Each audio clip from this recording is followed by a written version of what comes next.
Мен ойлап атам, акыркы маалыматтарга таянып, жанагы айрыкча информациялык боюнча, КТ Мобайл боюнча болгон чырга байланыштуу сиз мындай жаман сөздөрдү күтпөй эле арыз жазып чыгып кетсеңиз жакшы болмок эле. Бирок сиз ага барган жоксуз да. Мухаммедкалы Дүйшекевич, сиз өзүңүз айттыңызда азыркы 4 талапкерди каалаганда өзүңүз болгонун, таандаганда өзүңүз болгонуңузду, анан да Темир Аргенбаевичтей болуп, жакшы болсо силер менен бөлүшөм, жаман болсо өзүм көтөрөм деп жоопкерчиликтин баардыгын өзүңүзгө алып атасызда. Анан башында баяндамаңызда айттыңыз, булар реформа жүргүзө турган жаңы кадрлар депчи. Сиз буну жаңылык иретинде айткан жоксуз. Сиз буну жаңылып айттыңыз окшойт. Анткени мен билгенден Самат Аскарбеков 20 жыл болду каржы тармагында иштегенде, Санжар Турдукович 20 жылдан бери экономика тармагында. Эми мындай карап келгенде сиз командаңызды топтобой келгенсиз да ошол убакта. Ошолор менен иштейм дегенсиз. Анан эми араң мына 1 жылдан кийин команда топтоп атам деп атасыз. Ушул команда менен азыр иштейм деп атасыз да. Азыр ушул команда менен реформа кылабыз. Эми сиз үйрөнгөнгө чейин дагы Кыргызстан тура беребизби? Анан экинчи суроо.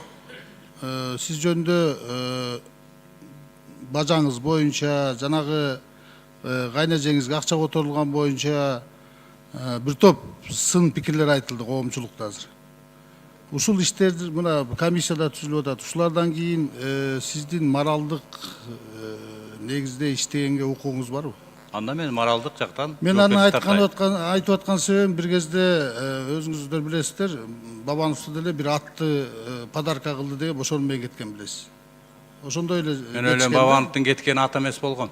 Жок, эми мен ошону айтып көрүнгөнү атам. болгон, ал жерде башкача нерселер болгон. Аны сиз менден жакшы билесиз. Рахмат Дастан Аспекович. Мухаммедкалы Дүйшекевич, сиз көпчүлүк коалициядан шайланган премьер-министрсиңиз. Анан бул кандидаттардын үчүн көпчүлүк коалицияга алып келген жоксуңуз алдын ала? Лидер менен, коалициянын лидери менен алып келип, кеңешип, ошол жерден өзлөрү сүйлөштү. Ошо менен анан комитетке кирдик. Мен ойлойм, сиздер лидерге ишенесиздер деп. Кандай дейсиз? Коалициянын лидери алып келбей эле кой деди көпчүлүк коалицияга. Жок, андай деген жок. Комитетке кирердин астында ошол лидерге кирели деп кирдик, анан комитетке кирдик.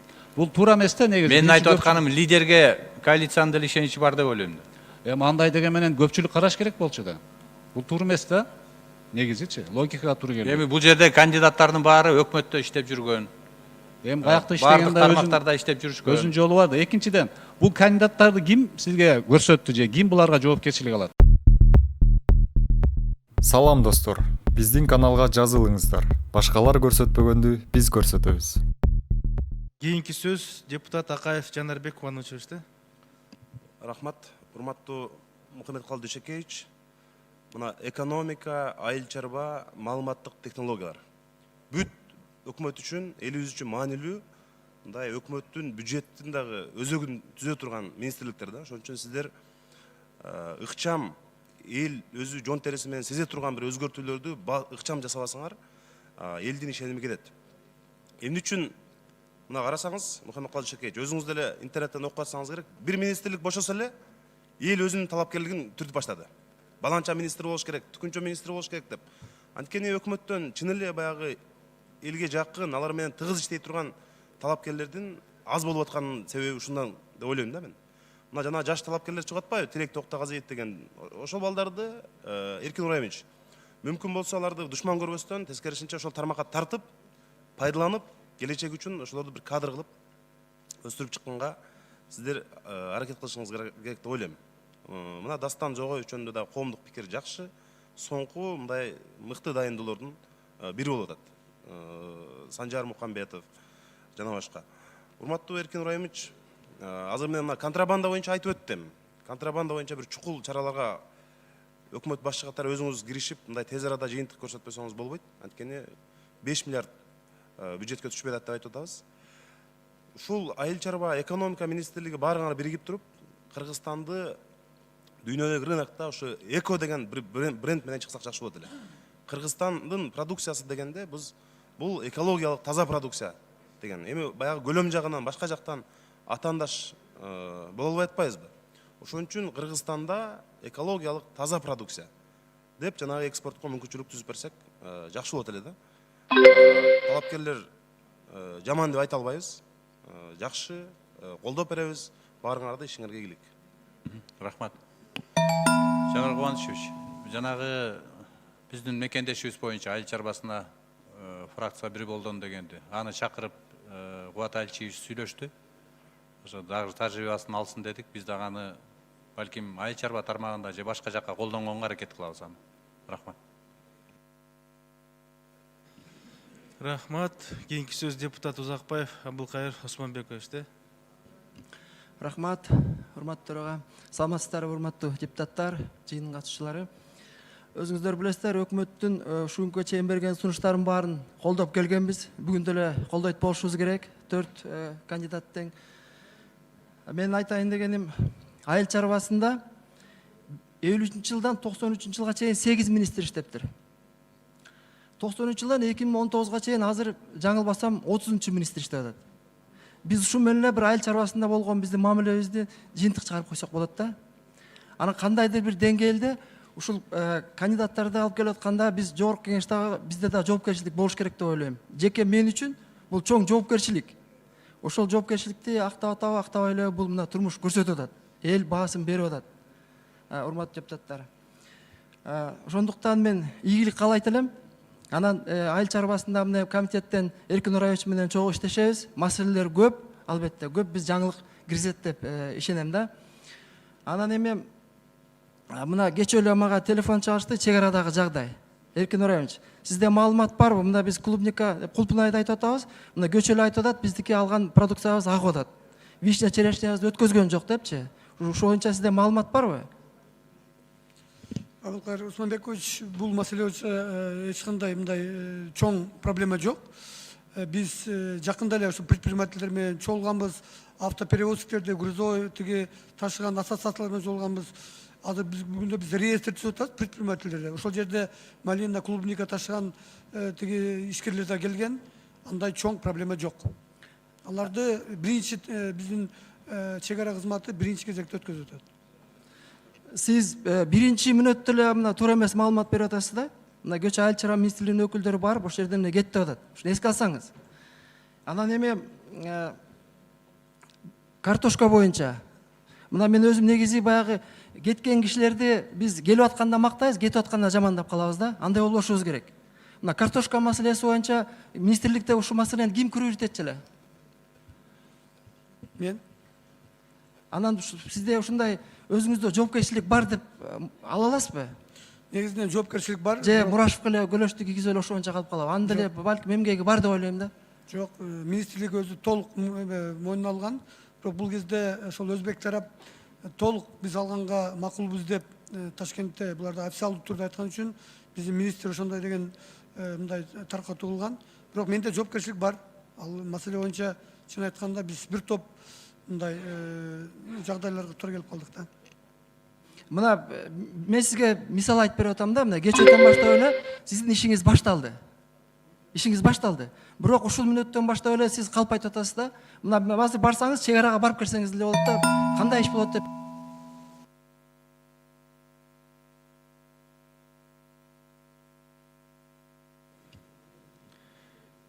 Жооп бересиздерби? Так маалымат бериңиздер анда. Ошол азыр тактап туруп айтам сизге. Так маалыматты бериңиздер. Кийинки сөз депутат Нурбаев Абдубахап Мамадрасуловичте. Рахмат Дастан Аспекович. Мухаммедкалый Ушакевич, сиз көпчүлүк коалициядан шайланган премьер-министрсиңиз. Анан бул кандидаттардын үчүн көпчүлүк коалицияга алып келген жоксуңуз алдын ала.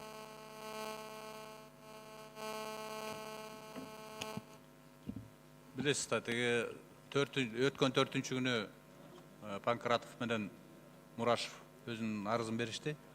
Мен анда командировкада болуп калдым. Иш сапар менен Нарында жүрдүм 2 күн. Анан кечээ биринчи күнү эле комитетке алып келдик. Комитеттин астына алып келерде лидер менен, коалициянын лидери менен алып келип, кеңешип, ошол жерден өзлөрү сүйлөштү. Ошо менен анан комитетке кирдик. Мен ойлойм, сиздер лидерге ишенесиздер деп. Коалициянын лидери алып келбей эле кой дедиби, көпчүлүк коалицияга? Кандай дейсиз? Коалициянын лидери алып келбей эле кой дедиби, көпчүлүк коалицияга? Жок, андай деген жок. Комитетке кирердин астында ошол лидерге кирели деп кирдик. Анан комитетке кирдик. Бул туура эмес да негизи. Мен айтып атканым, лидерге коалициянын деле ишеничи бар деп ойлойм да. Эми андай деген менен көпчүлүк караш керек болчу да. Бул туура эмес да. негизичи логикага туура келбейт. Эми бул жерде кандидаттардын баары өкмөттө иштеп жүргөн. Эми каякта Бардык иштегенде тармактарда иштеп жүрүшкөн. өзүнүн жолу бар да. Экинчиден, бул кандидаттарды ким сизге көрсөттү же ким буларга жоопкерчилик алат? Бул кандидаттарды мен өзүм биринчи жолу мына мен өзүм тандап атам. Баягы консультация болду, кеңештик, тажрыйбасын тааныштык, бирок мен өзүм тандадым. Жоопкерчилик сиздин мойнуңуздабы? Болот менде. А кеткен кандидаттар боюнча кимдин жоопкерчилик кимде эле? Иштен кеткен министрлер Аны боюнча. өзүңүз билесиз да, кимдин кандидаты каяктан келген. Жок, билбейм, сизден сурап атам да ошон үчүн. Мына Мурашев бир болдон келген. Панкратов болсо мурун баягы биздин чукул түзүлүп калган өкмөттүн составына кирген. Ошондон бери мына бир жылда жанагындай иштештик. Кемчилиги болду, артыкчылыгы да болду. Мен аларды жаман деп айта албайм. Баардык проблеманы чече алышкан жок, ошон үчүн өзлөрү да түшүндү, ошондон кызматы менен өзлөрү кетишти. Ошо кеткен адамдар боюнча, кадрлар боюнча ким жоопкерчилик тартыш керек? Мен азыр айтып атам, бул кандидаттарга мен жооп берем деп. Тигинде болсо коалиция аркылуу түзүлгөн өкмөт болгон, ошон үчүн. Айыл чарба министрине кандидатка сиз айттыңыз, ассоциациялар менен иштешебиз деп. Кантип иштешесиз, кандай жолдор бар иштешүүнүн? Абдулхап Маматрасулович, бизде 16 бүгүн ассоциация бар. Буга чейин биз ассоциацияларга чын айтканда алар менен жолугуп, аларды мындай иш чогуу иштегенбиз. Негизги азыр ассоциацияларды биз ушул экспорт маселесинде мындай чогуу иштелди атабыз да. Себеби ошолор аркылуу дыйкандардын башын бириктирип, ошол аркылуу бүгүнкү приоритеттүү айыл чарба продукцияларын сыртка чыгарууда ошол ассоциацияларда толук мүмкүнчүлүк бар. Анан ассоциациялардагы бүгүнкү күндө премьер-министрдин алдында координационный совет бар по развитию бизнеса инвестициям деп. Ошол жерде дагы ассоциациялардын толук мындай үнү да угулат. Ошондуктан мен ассоциациялар менен толук иштегенге мындай шарт түзүп берүүгө аракет кылабыз. Мен ушул инициативаңызды толук колдойм. Негизги туура жол ушул да. Келечекте Минсельхоздун санын азайтып, ассоциацияга кээ бир полномочиялар бериш керек, дүйнөлүк практика ошондой. Экинчи суроо экономика министрлигине. Акыркы убакта мына бизнесте өтө көп үн чыгып атат, коомчулукта айтып атат, биз Евразияльде Кыргызстан көп кирип атканда көп жактан утулуп, кызыкчылык корголбой калган. Азыр биз утулуп атабыз. Казакстан, Армения, Беларусьта күрөшүп, ар кандай өз жеңилдиктерди алып атат, Кыргызстан жөн эле турат деп. Оюңуз кандай? Эмне болот келечекте? Келечекте бизде мен ойлойм азыркы деле биздин министрлер, биздин өкүлдөр Евразияльде биздин кызыкчылыкты колдоп атат деп ойлойм. Андай болбосо биз эмне кылып колдоп атат? Анткени бизге кайрылып атат, бири дагы колдобой атат, Кыргызстандын кызыкчылыгын сатып атат деп. Айтып бериңизчи, колдогон примерин. Эмне кылып колдоду? жок, менде андай маалымат жок экен. Эгер Сиз айтпадыңызбы колдоп атат деп? Эмне деп колдоп атат? колдош керек да негизи. Анан андай эгер күрөшөбүз андайлар менен. Кантип күрөшөбүз? Жок, биринчиден биз өзүбүздүн кызыкчылыкты колдошубуз керек. Ошонун механизмдери бар. Атайын комитеттери бар. Ошол жактан каралып туруш керек. Кандай механизмдер бар? Комитеттер бар, разбирательство кылган комитеттер бар. Ошол жакка биздин өкүлдөр сунуштап иш тартибине, күн тартибине ошол суроону көтөрүш керек. Ошол биздин өкүлчүлүктөр аларды да көтөрүп чыгарып. Сизде маалымат барбы ошо бизнестен башка жактан ушундай болуп аткан окуялар жөнүндө? Азырынча жок менде андай маалымат. Анда сиз экономика министрин даяр эмес экенсиз да, маалыматты акыбалды билбесеңиз Кыргызстандагы. Мен азыр барсам билем да ошол маалыматтарды. Азыр жанымда Канча бир жылда билесизби? Канча убакыт керек сизге баргандан кийин? чукул учурда ушул маселелерди көтөргөнгө аракет кылам. Дастан мырзага, Догоевко. Мына сизди коомчулук баардыгы колдоп атат, мен да колдойм, сизди сыйлайм, прогрессивдүү ойлонгон, креативдүү ойлонгон, заманбап кадрсыңыз. Сизди түшүнгөн адам өкмөт мүчөлөрүндө барбы? Жалгыз калбайсызбы ал жерде? Иштей аласызбы барып? Анткени сиз ойлонгонуңуз прогрессивдүү өкмөт мүчөлөрү андай аз да, сиз кандай кыйналбайсызбы? Рахмат берген сурооңузга. Бул кызматка Мухаммедкалый Дүйшекеевич мени жеке чакырып, анан колдоо, жеке саясий жалпы колдоо көрсөтөм деп мага сөз берди.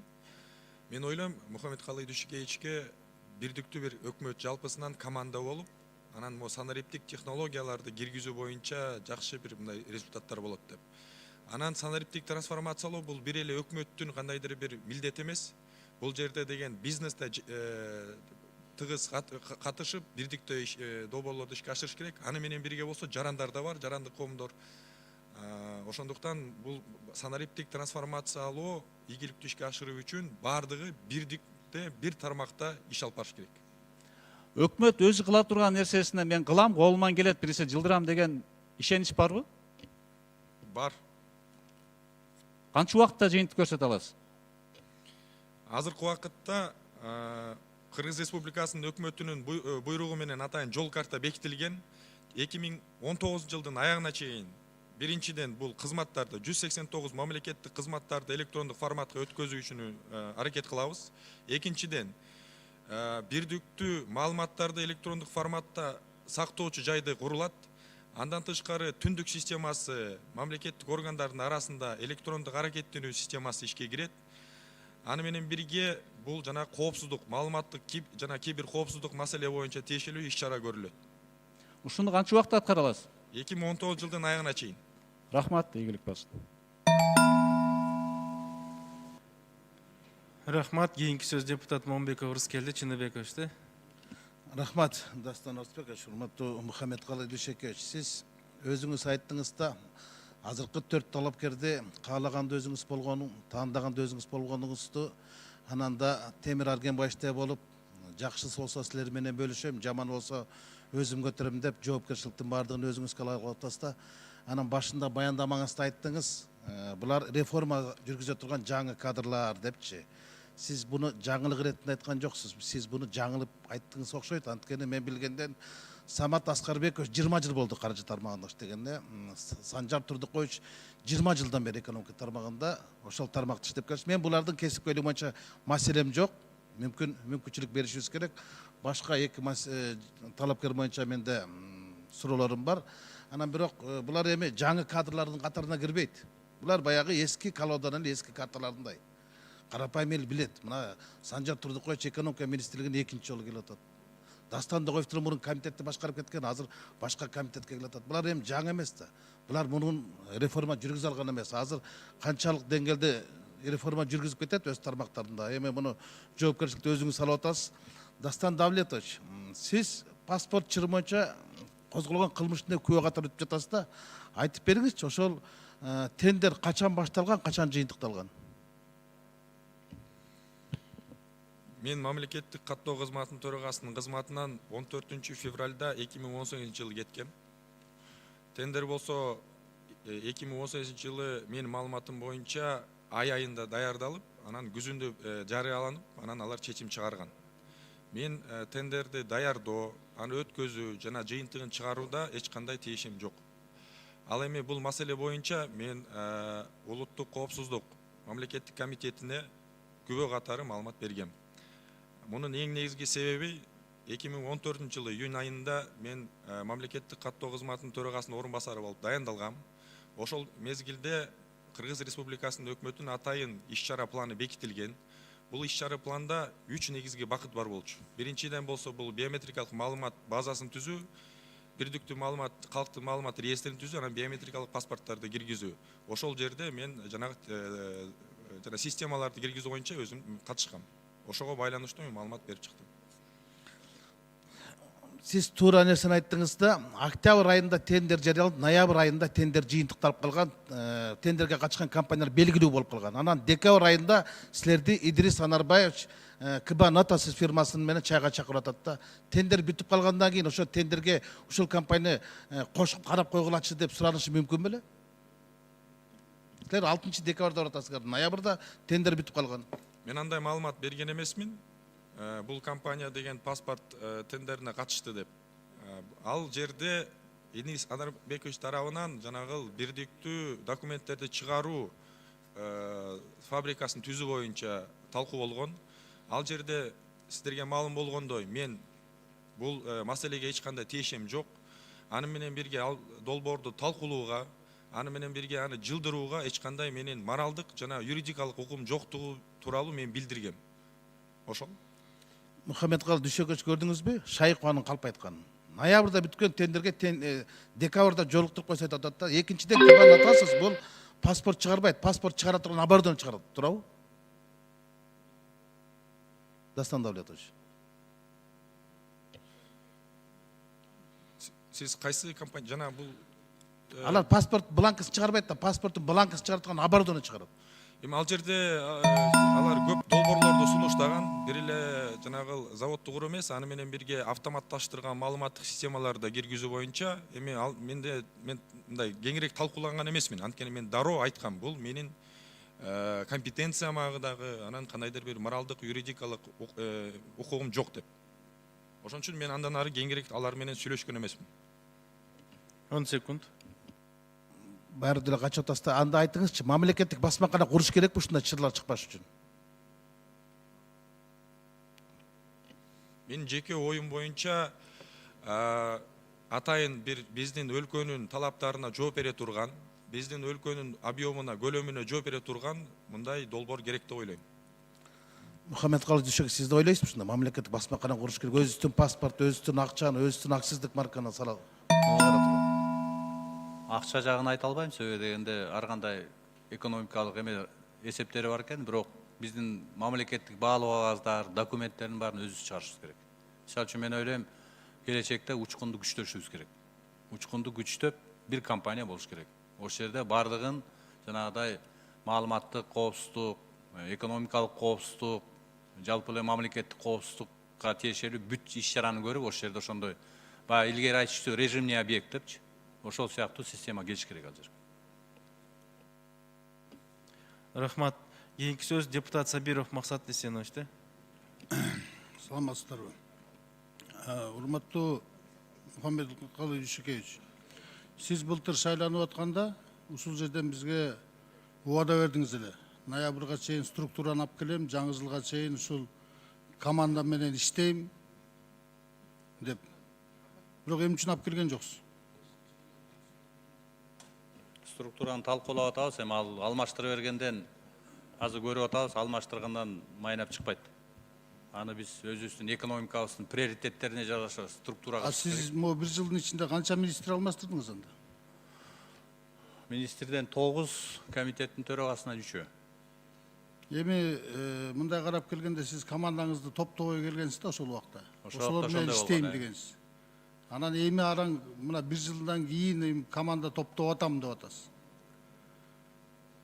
Ушул команда менен азыр иштейм деп атасыз да? Азыр ушул команда менен реформа кылабыз. Эми сиз үйрөнгөнгө чейин дагы Кыргызстан тура беребизби? Анан экинчи суроо. Сиз жөнүндө бажаңыз боюнча, жанагы кайнажеңизге акча которулган боюнча бир топ сын пикирлер айтылды коомчулукта азыр. Ушул иштерди мына комиссияда түзүлүп атат. Ушулардан кийин сиздин моралдык негизде иштегенге укугуңуз барбы? Бажам тууралуу, кайнежем тууралуу, анан кечөөдө мени бай кылышты. Бир компаниялардын ээси болуп калдым, миллионер экенмин мен. Анан ошондойго ишенип, анан жыйынтык чыгарып. Бажаңыз экени чынбы? Эгер чын болсо, Бажаңыз экени чын да, бажам экени чын. Баласынын теги жумушта отурган чын да. Жумушта отурган чын. Мен ошолорду айтып атам да. Ал эми мисалы үчүн мен премьер-министр катары ушу бажам менен иштейсиңер, ошо баласын ошол жерге кызматка аласыңар деген бирөөнүн сөзү болсо, анда мен моралдык жактан. Мен аны айтып аткан себебим бир кезде өзүңүздөр билесиздер, бабаңызды деле бир атты подарка кылды деп ошонбой кеткен билесиз. Ошондой эле. Мен ойлойм бабамдын кеткени ат эмес болгон. Жок, эми мен ошону айтып атам. Көрүнгөнү болгон, ал жерде башкача нерселер болгон. Аны сиз менден жакшы билесиз. Анан эми айтарым ушул да, сиз могу команданы ошол ноябрга чейин алып келип, жаңы жылга чейин алып келгенде мен ойлойм, биз сизге суроо бердик эле ошол убакта. Ушул команда эски команда менен келип атасыз, иштеп кете аласызбы десе, жок, иштеп кетем. Бардыгы тең тажрыйбалуу дегенсиз. Азыр мына 50 кишини эле кайра алмаштырып атабыз. Өкмөт иштеген балдардын баарын эле тааныйбыз. Биз каршы эмеспиз буларга. Бирок ушул сиз дагы туура алып келдиңизби? Эртеңки күнү дагы ушуларды дагы жанагы мурдагы командадагыдай кылып ишеничимди аткарбай койду деп жөн эле четтетип. Биз эми бир жыл убакыт жоготтук, чыны менен кээ бир министрлер менен иштешкен. Мен ойлойм бул кишилер жакын аралыкта өзлөрүнүн көз карашын түптөп, экономиканы өстүргөнгө, социалдык экономиканын өнүгүшүнө салым кошконго бышкан кадрлар. бирок Жана бир бизде жыл айтып атат 20 жылдан бери жүрөт деп. Жетекчи болуп, кайра келе турган болсо анда айтсак болот. Мисалы министр болуп иштеп кетип, жыйынтык чыгарбай, анан бир аз убакыт өткөндөн кийин кайра келсе анда айтсак болот да. Анан ошол системаларда иштеп, бышып жүрүп, азыр жетекчиликке келгенден ал эми суроо башкача болот. Мен ойлойм бул жигиттер, коллегалар бышты деп. мен жана айта кетейин дегеним, ушул составты дагы ушинтип четке кагып, анда дагы эч нерсе аткара албай койду деп жөн эле көрсөтүп жибересиз го дейм да. Анткени жоопкер Азыр биз мындай кылып атабыз. Ал министр менен, жетекчи менен премьер-министр кол коюшуп, бир жылда кайсы жыйынтыктар келет, кандай реформалар жасалат, ал биздин турмушубузга эмне өзгөрүүлөрдү алып келет, мөөнөтүн коюп, эгерде аткарбаса кетиш керек. Мына ушундай система менен иштебесек, мына азыр дагы бизден Ирина Юрьевна, по-моему, суроо берди окшойт, жоопкерчилик болбойбу деп. Жоопкерчилик моралдык жактан тартыш керек. Эми эгерде мыйзамдар бузулса, анда мыйзам түрүндө жооп бериш керек. Мына ушундай гана бар экен, министр сен өзүң милдетиңди аткарган жоксуң деп ал жерге кылмыш иши козголгон боюнча мыйзам ага жол бербейт да. Рахмат. Кийинки сөз депутат Абдылда Мыктыбек Юсупович. Рахмат. Менин биринчи суроом Санжар Турдукожоевич сизге. Мамлекеттик инвестициялык программа 2019 жылкыга канча суммада экен? ПГИ.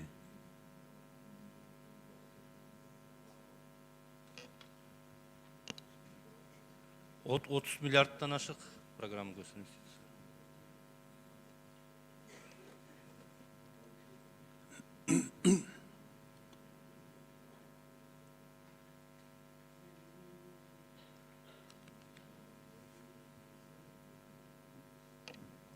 Вот это, да? 26 миллиард 668 миллион сом.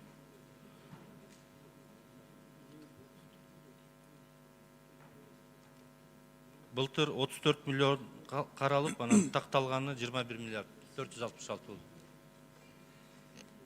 Сиздин эң негизги жумушуңуз ушул да. Планировать этиш керек да, пландаштырыш керек. Туурабы? Туура.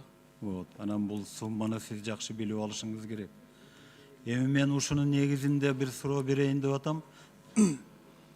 Мына 2018 жылда ушул мамлекеттик инвестиция программасы боюнча абдан көп сумма келбей калды. Ошол 36 миллиард сомго жакын акчанын 26 миллиарды аткарылбай калды. То есть дефицит абдан чоң болуп калды. Муну кандай кылып азыр жаап 2019 жылы эффективдүү чыкканга аракет кыласыз?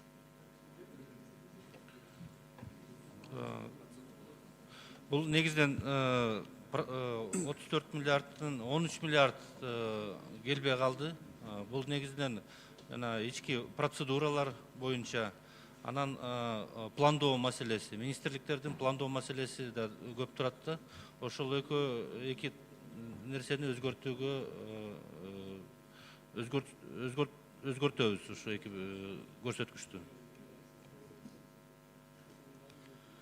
Сиз так мындай даярдансаңыз ушул маселелергечи, бул боюнча сиз көп келесиз парламенткечи. Аз күндө ушунун баары боюнча суроолор пайда болот да. Менин экинчи суроом. Эми урматтуу премьер-министр, сиз жооп бересиз го. Сиз 3 майда жаңы концепцияга кол коюп турсуз. Информациялык коопсуздук боюнча Кыргыз Республикасында. Ошону ким даярдап сизге алып кирди? Мамлекеттик көп органдар катыштага, бирок мамлекеттик азыр мына Догоев Дастан жетекчи болуп келаткан эң башкы ролдорду ойноду. Анан негизи ал коопсуздук комитети менен, кызматы менен келди. Онда мен мындай түшүндүм, Дастан Догоев бул жерде главный баягы идеолог болду. Негизи анын конструкциясын түзгөн мамлекеттик коопсуздук кызматы, бирок ичиндеги бардык деталдарына жардам берген ушул комитет. Информациялык жана технология жана байланыш боюнча комитет экөө болду да. Мен эми берден дагы бир резко сүйлөп коюп анан сиздерди уят кылгым келбей атат. Бул боюнча мен айтайын дегеним, Панарин деген чоң окумуштууну тааныйсыздарбы Россиядагы?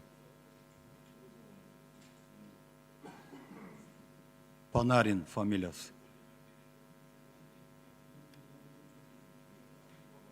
Тааныбайт экенбиз, уккан эмеспиз. Да. Андан кийин бир убакыт тапсаңыздар биз 10 секунд. ал кишинин эмгеги менен сиздин кол койгон концепцияны салыштырып коелу, макулбу? Рахмат. Макул. Кийинки сөз депутат Масалиев Исхак Абсаматовичте. Урматтуу премьер-министр, кечээ комитетте коалициялык көпчүлүктүн жетекчиси сизге эми мындай сын пикир эмес, каалоо тилек айтты да, ушу талапкерлерди көпчүлүккө алып келип талкууласаңыз ашыктык болбойт деген маанидә. Сиз бүгүн айтып атасыз, жок биз ал кишиге киргенбиз деп. Ушул кандай түшүнсөт? Жок, жетекчинин өзүнө кирдик, бирок коалицияга кирген жокпуз. Анда Иса Шешенкулович коалиция жөнүндө айтты да. Мындай суроодо мен талапкерлерге теги каршылыгым жок. Баары бир сиздин тандооңуз, каалаган киши менен иштейсиз. Жакшы жигит болобу, жаман жигит болобу, сиз иштейсиз, жооп бересиз. Бирок мындай нерсе болуп атат да, бүгүнкү күндө бир жылдын ичинде 9 министр, 3 ведомствонун башчысы кетти. Туурабы? Балким сизге да мезгил келип калгандыр да. Мындай болбойт да. Сиз эгерде сөзүңүздө туруп, өткөн апрель айында комитетте айткандай, апрелде курамын алып келем, тизмесин алып келем. Сөздө аткарсаңыз, бүгүнкү күндө мындай болбойт да. Мына сиз айтып кеттиңиз, тактоо иретинде кайталап коюңузчу.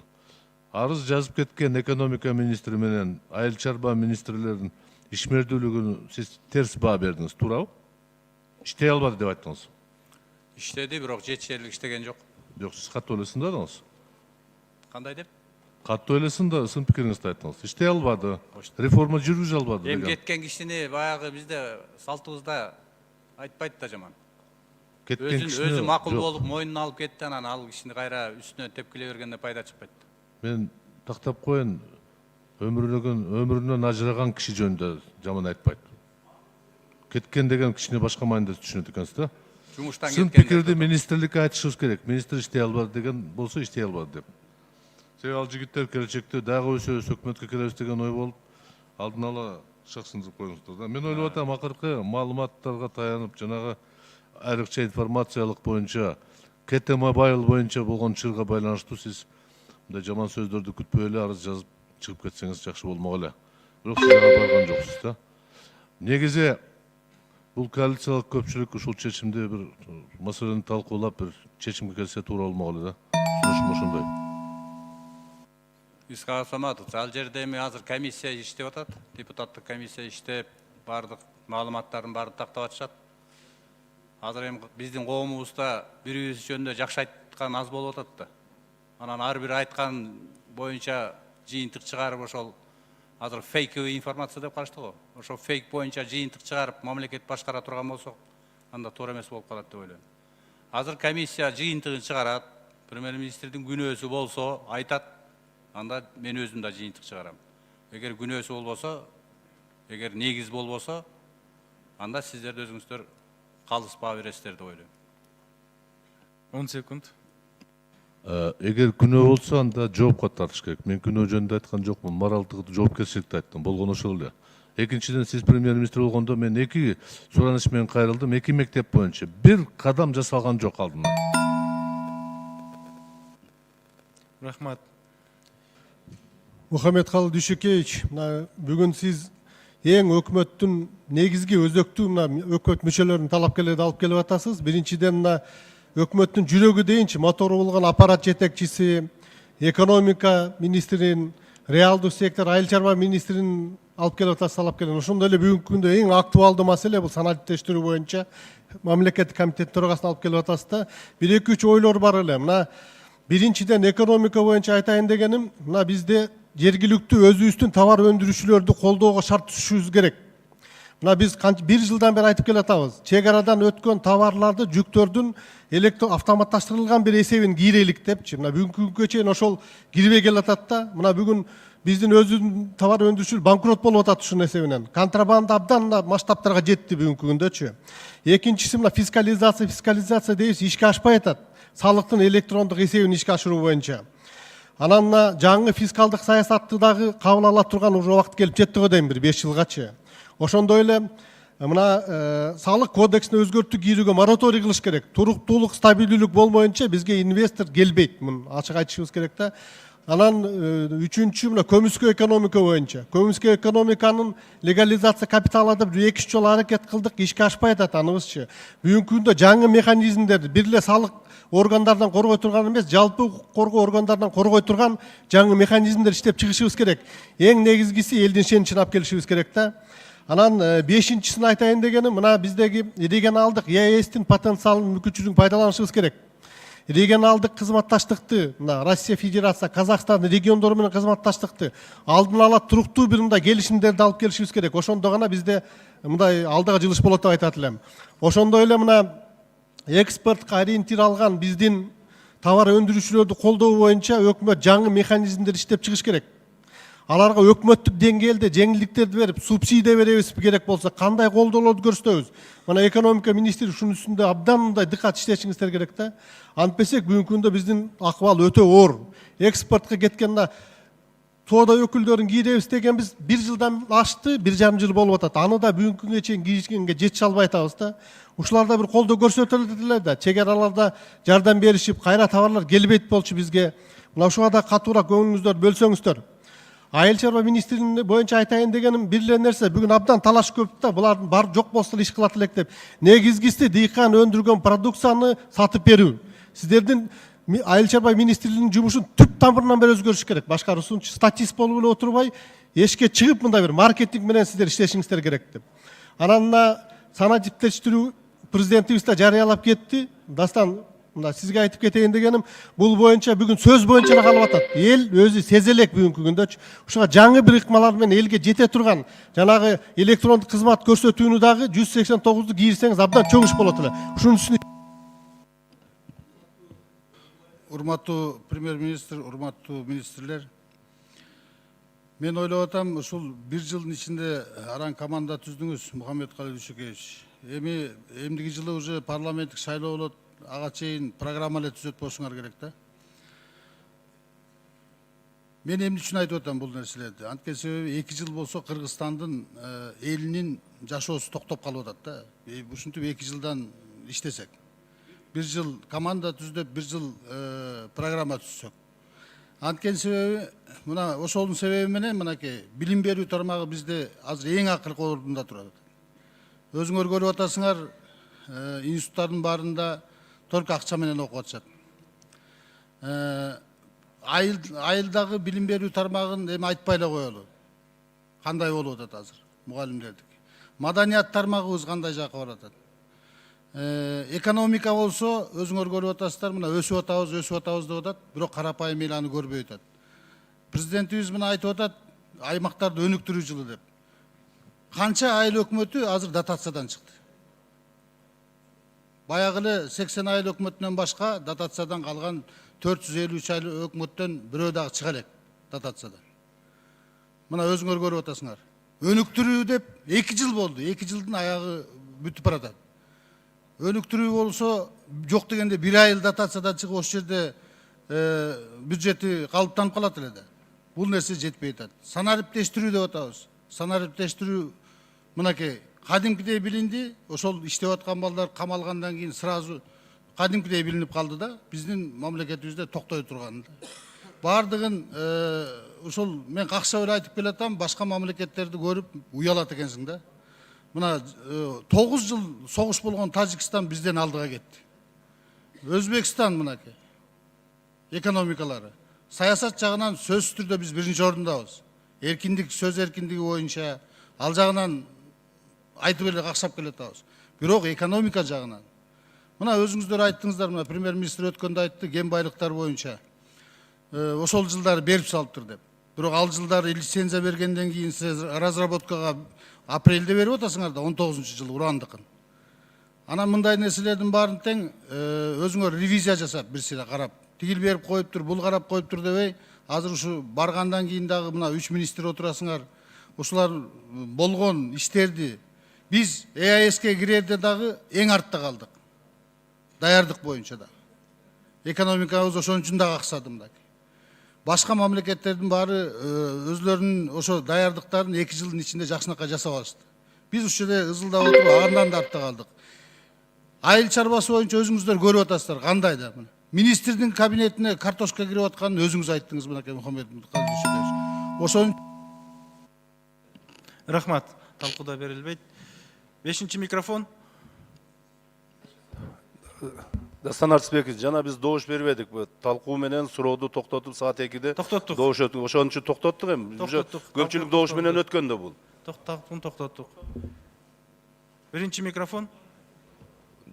Дастан Артысбекович, мен астында токтотуп койдуңуз да. Добуш менен ушундай чечилип калган, эми кечиресиз.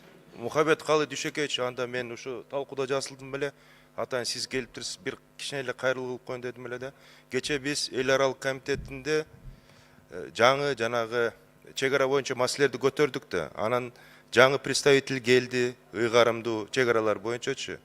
Анан биз ал кишиге да өзүнүн каалоолорубузду айттык. Анан мына сиздин өкмөт, Мухаммедкалый Дүйшөкевич, ушу чек ара маселелеринчи бүт көрүп атасызбы? Мониторинг, аналитика кылсаңыздар, бүт немеде түштүк региондордо болуп атат да. Фергана өрөөнүндөчү. Фергана өрөөнүндө жакында маалыматта эл аралык маалыматтар боюнча 100 миллиондон көп киши жашайт.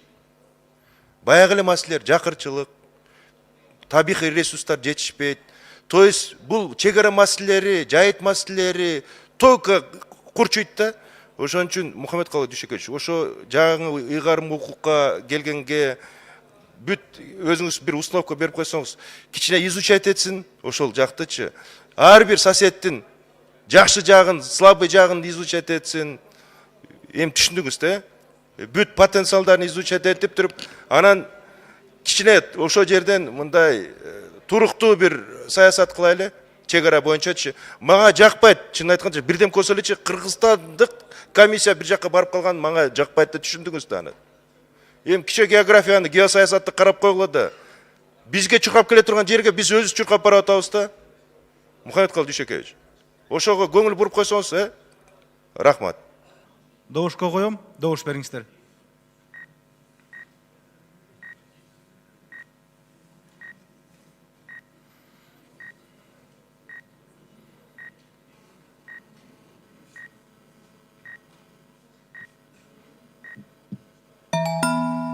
Макул 102, каршы жок, баары 102, катталуу 110, токтом долбоору кабыл алынды.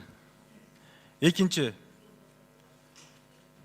Кыргыз Республикасынын экономика министри кызмат ордуна Мухамбетов Санжар Турдукожоевичтин талапкерлиги жактырылсын. Добушка коем, добуш бериңиздер.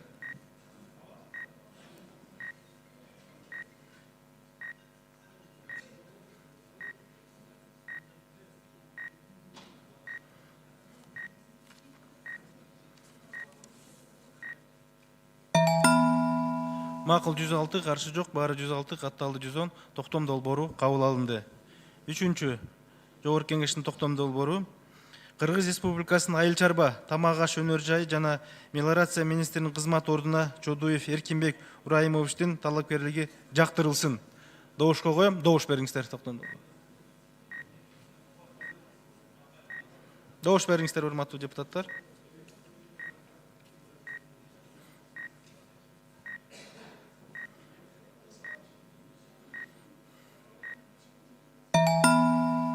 Макул 101, каршы жок, баары 101, катталды 111, токтом долбоору кабыл алынды. Акыркы токтом долбоору Кыргыз Республикасынын маалыматтык технологиялар жана байланыш мамлекеттик комитетинин төрагасынын кызмат ордуна Догоев Дастан Артысбековичтин талапкерлиги жактырылсын. Добушка коем, добуш бериңиздер.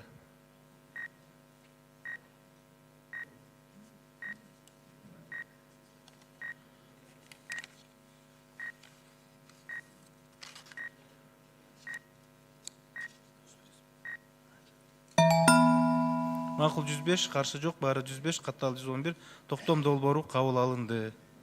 Анда урматтуу депутаттар, рахмат. Мухаммедкалы Дүйшекеевич, сизге сөз. Урматтуу депутаттар, баарыңыздарга ыраазычылык билдиребиз. Бүгүнкү колдоп алган коллегалардын атынан да ыраазычылык билдирем. Чыны менен туура сын пикирлер, көз караштар айтылды, сунуштар айтылды, ошонун баарын кабыл алабыз. Мен азыр биринчи жолу айтып атам, ушул азыр алып келген кандидаттарды эч ким өзүм ушул тандап алып келдим, мен ишенип атам деп. Мен ойлойм, коллегаларым да биздин ишеничти, сиздер мага ишенип атасыздар, ушул ишеничти чогуу актайбыз деп. Сиздерди колдогондо сиздер уят кылбагандай кылып, эл алдында уят болбогондой иштегенге баардык күч аракетибизди, билимибизди, тажрыйбабызды жумшайбыз. Рахмат сиздерге. Ийгилик болсун. Рахмат Мухаммедкалы Дүйшекеевич. Биз да ийгилик каалайбыз. Ойлоймун, жаңы шайланган министрлер эл үчүн, мамлекет үчүн таза ак ниетте кызмат кылып берет деп.